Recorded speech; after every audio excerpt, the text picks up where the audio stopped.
जैसे कहते हैं जातिका लड़की को कहा जाता है, ज्योतिष शास्त्र में जातक लड़के को कहा जाता है। शादी से पहले कुंडली का चेकअप होना बहुत जरूरी है, मोस्ट इसेंशियल है, मोस्ट इंपॉर्टेंट है, लेकिन सब प्रैक्टिस में लोग ऐसा नहीं करते। प्रैक्टिस आजकल फास्ट फास्ट फास्ट बहुत लोग चल रहे हैं, तो कई बार फास्ट इतना फास्ट जा रहे हैं, कई बार जो एसेंशियल कंटेंट्स हैं वो भूल जाते हैं। तो ये इंडिपेंडेंट चेकअप होना बाद में फिर वही प्रॉब्लम्स पैदा हो जाती हैं, फिर बाद में फिर बातें कर रहे हैं ये नहीं ठीक वो नहीं ठीक है। कई बार उस शादी के बाद उन बातों का करने का कोई मतलब नहीं होता। फिर शादी से पहले आंखें खुली रखें, शादी के बाद जो भी है आंखें बंद है, फिर जो है उसको एक्सेप्ट करें, जैसी लाइफ है उसको फेस करें। चलिए कॉलर की तरफ और बात कर रहे थे लड़की कुंडली में जो टॉपिक बहुत जरूरी देखना होता है शादी से पहले कि कैरेक्टर के बारे में, कि कहीं बच्ची जिसकी शादी हो रही है उसका कैरेक्टर तो नहीं फ्लक्चुएट करने वाला, या कैरेक्टर ज्यादा लूज तो नहीं है।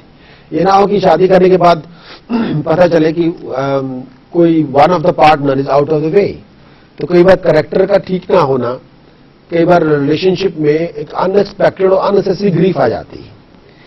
पहला जो है कि अगर किसी लड़की की कुंडली, देखो ये जो चीजें हैं बहुत ज्यादा इसको ध्यान से देखने की जरूरत है।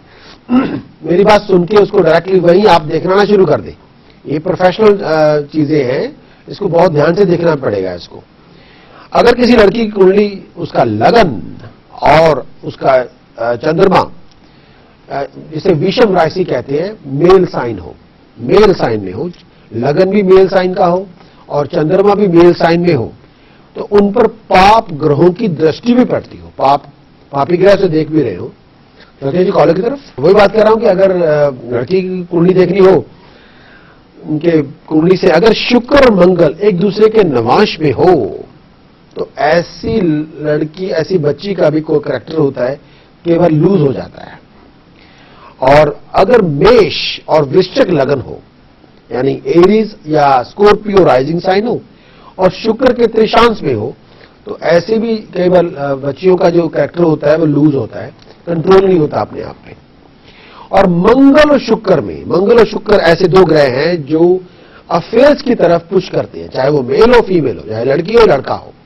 मंगल और शुक्र ऐसे दो ग्रह हैं जो आपकी जैसे कहते हैं जो डिजायर्स है वो आउट ऑफ कंट्रोल कर देते हैं। तो उसके लिए आप कुछ भी करने को तैयार हैं, फिर उस वक्त गलत ठीक वो जस्टिफाई नहीं, आपको कोई जरूरत नहीं होती। जो आपका दिल कर रहा है वो आप करना चाहते हैं, उसको एंजॉय करना चाहते हैं। अगर मंगल और शुक्र में कुंडली के अंदर राशि परिवर्तन हो, साइन बदल ले, शुक्र मंगल के घर, मंगल शुक्र के घर में आ जाए और कहीं नक्षत्रों में भी परिवर्तन हो जाए, यानी अगर उसको माइक्रोस्कोप पहले आता है साइन राशि, अगर राशि के ऊपर आप माइक्रोस्कोप रखें, उसको और बड़ा करें, तो उस राशि के बनेंगे 2.25 नक्षत्र, और 2.25 नक्षत्र के ऊपर अगर उसको और मैग्नीफाई किया जाए, फिर हम देखते हैं 2.25 नक्षत्रों में कितने चरण होते हैं। हर एक नक्षत्र के 4 चरण हैं, तो उस हिसाब से 9 चरण होते हैं। तो 9 चरणों में देखेंगे किस तरह परिवर्तन हो रहा है। अगर वो भी परिवर्तन हो जाए तब भी ऐसी बच्ची का जो कैरेक्टर होता है आपस थोड़ा कंट्रोल नहीं होता, कैरेक्टर लूज हो सकता है। कहते हैं कॉलर की तरफ शुक्र में राशि परिवर्तन हो जाए, नक्षत्र परिवर्तन हो जाए, तो ऐसी बच्ची का अपने आप की कंट्रोल नहीं होता, कैरेक्टर लूज हो सकता है।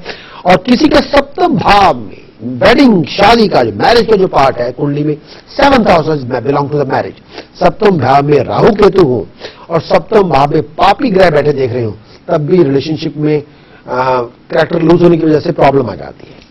हम जा रहे हैं ब्रेक की तरफ। अगर सप्तम भाव में किसी बच्ची के राहु और केतु हो तो भी ये कैरेक्टर को लूज कर देता है, कैरेक्टर अच्छा नहीं रहने देता।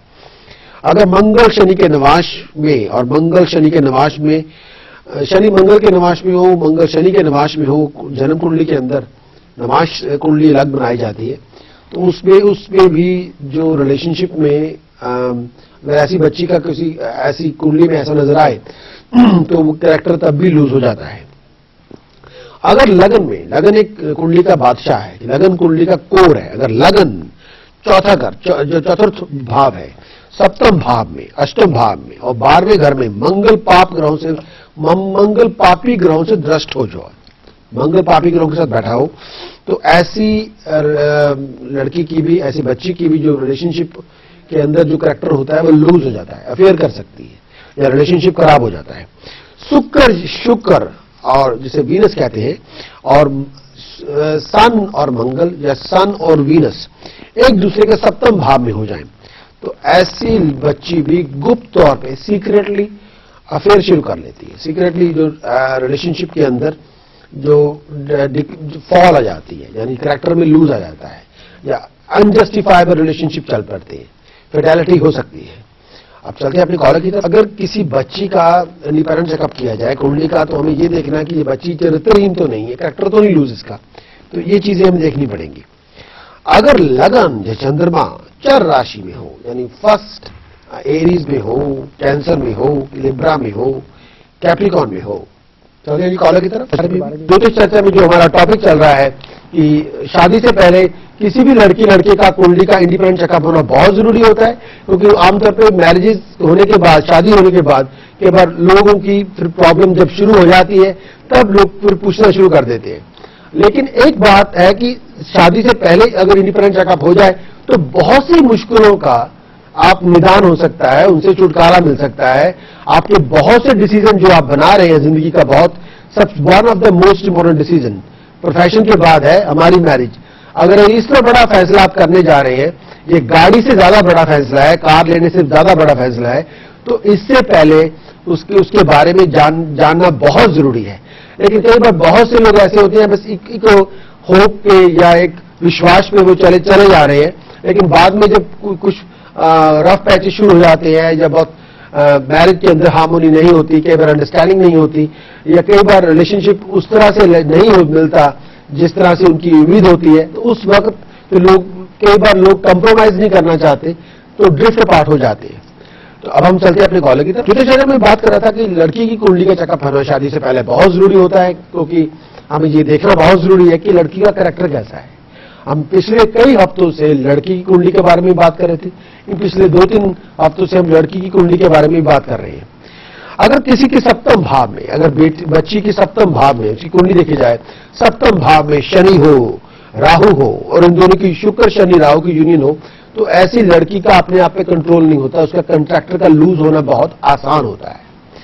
अगर शुक्र किसी की जन्म कुंडली में, लड़की की कुंडली में अष्टमेश होकर उच्च मीन राशि, और अष्टमेश होकर जैसे मीन लगन हो, लेकिन उसमें अष्टमेश में जाके बैठ जाए, तो ऐसी लड़की भी अपने कैरेक्टर को मेंटेन नहीं कर सकती। ये भी चेक करना बहुत जरूरी होता है। अगर मकर लगन हो, यानी कैप्रिकॉन का राइजिंग साइन हो, और सप्तम भाव में सन और मार्स हो, तो भी ऐसी जो जातिका होती है, बच्ची होती है, उसका कैरेक्टर मेंटेन नहीं रहता, कैरेक्टर लूज हो जाता है। अगर मंगल शुक्र मार्स और वीनस, तो ऐसे प्लैनेट है, सप्तम भाव में मून के साथ हो या अकेले हो, तो भी कैरेक्टर का गिरना, यानी अपने चरित्र का गिरना नॉर्मल बात हो जाती है। चलते जी कॉलर की तरफ। चर्चा के बारे में भी मैं ज्योतिष चर्चा के बारे में ये कह रहा था कि अगर शुक्र शनि के निवास में हो, वो शनि शुक्र के निवास में हो, तो ऐसी लड़की का भी जो कैरेक्टर होता है मेंटेन नहीं होता, अनऑर्थोडॉक्स लाइफस्टाइल हो जाता है, जो कई बार आम लोगों की समझ से बिल्कुल बाहर होता है। जो प्रैक्टिसेस चलती हैं लाइफ के अंदर, वो आम लोग अबनॉर्मल हो सकती हैं। अगर शुक्र शनि के पारस्परिक संबंध में हो, आपस में एक दूसरे को देख रहे हो, तो उस दौरान भी जो रिलेशनशिप की जो साइड है, before marriage and even after marriage, वो इतनी नॉर्मल नहीं होती, कई बार बियॉन्ड इमेजिनेशन हो जाती है। और अगर लड़की की कुंडली में जो लगन हो वो मेल साइन में हो, लेकिन पुरुष ग्रह यानी सन, मार्स और जुपिटर बली हो, और फीमेल जो प्लैनेट है यानी मून और वीनस, ये फीमेल प्लैनेट है, और ये बहुत ही कमजोर अवस्था में हो, बहुत निर्बल हो, तो ऐसी भी बच्चियां होती हैं जो रिलेशनशिप में कैरेक्टर को मेंटेन नहीं कर सकती। उनकी जो ड्राइव है या जो डिजायर है वो कई बार बहुत ज्यादा हो जाती है, कई बार बियॉन्ड कंट्रोल होती है, तो कई बार उसमें वो कंट्रोल नहीं रहता। अगर लगन यानी राइजिंग साइन जो कुंडली का है, एसेंडेंट जिसे बोलते हैं, और मून और लग्नेश तीनों ही चर राशि में हो, आपका जो लगन है, आपका मून है, और आपका जो लग्नेश है, लगन का स्वामी लग्नेश, तीनों ही स्टार राशि में हो, यानी एरीज में हो, कैंसर में हो, लिब्रा में हो, कैप्रिकॉर्न में हो, तो भी रिलेशनशिप के अंदर ऊंच नीच हो जाती है। चाहे वो मैरिज से पहले भी हो सकती है, मैरिज के बाद भी हो जाती है। तो ये जो चीजें हैं, कई बार आप प्रोग्राम देख रहे हैं, अपने आप अंदाजे मत लगाइए, फिर भी कुंडली का प्रॉपर स्टडी करना बहुत जरूरी है। जन्म कुंडली का अध्ययन बहुत जरूरी है। एक जन्म कुंडली पे आप पूरी जिंदगी लगा सकते हैं, तब भी वो आपकी रिसर्च कंटिन्यू तब भी चल सकती है। तो ये जन्म कुंडली है, वो एक तरह का पूरा एक इंसाइक्लोपीडिया है। आपके पास आपकी एबिलिटी, आपकी स्टडी, आपकी रिसर्च, आपकी प्रैक्टिस, सभी को मिलके उसका रिजल्ट बनेगा। आपकी जिस तरह से आपकी एबिलिटी है, जिस तरह की आपकी रिसर्च है, जिस तरह का आपका लर्निंग एक्सपीरियंस है, जो आपकी एजुकेशनल बैकग्राउंड है, वही उसको लेके भी वो सब सारा जो मिलके आपकी पूरा तब आप उसके बारे में पूरा कहने के हकदार, स्टेटमेंट बनाने के हकदार हो सकते हैं। अगर आप मान लीजिए, कई लोग ऐसे होते हैं, कई बार एक आधी ज्योतिष की किताब पढ़ने से कोई ज्योतिषी नहीं बन सकते। ज्योतिष पहले सीखना होगा, फिर प्रैक्टिस करनी होगी, फिर रिसर्च करनी होगी, फिर अपने गुरु से सीखा, फिर लोगों को ऑब्जर्व किया, फिर अपने आप से सीखा, तब इसको पूरा मिला के आप एस्ट्रोलॉजर बनते हैं। तो ये लाइफ लॉन्ग स्टडी है। 1 साल, 5 साल, 10 साल, 30 साल, 20 साल, 50 साल इसके लिए कम है। चलते हैं जी अपने कॉलेज की तरफ। अगर किसी बच्ची के बारे में ये कह रहा था कि अगर किसी लड़की के जो लगन हो वो मेल साइन हो और पुरुष ग्रह यानी सन, मार्स, जुपिटर बहुत पावरफुल हो, और फीमेल्स जो प्लैनेट्स हैं यानी कि मून, वीनस, मरकरी बहुत ज्यादा वीक हो, तो ऐसी बच्ची का भी अपने आप पे कंट्रोल नहीं होता, डिजायर बहुत ज्यादा होती है। तो कई बार वो जो मर्यादा की जो रेखा है वो क्रॉस हो जाती है। अगर लगन और चंद्रमा और लग्नेश तीनों 4 राशि में हो।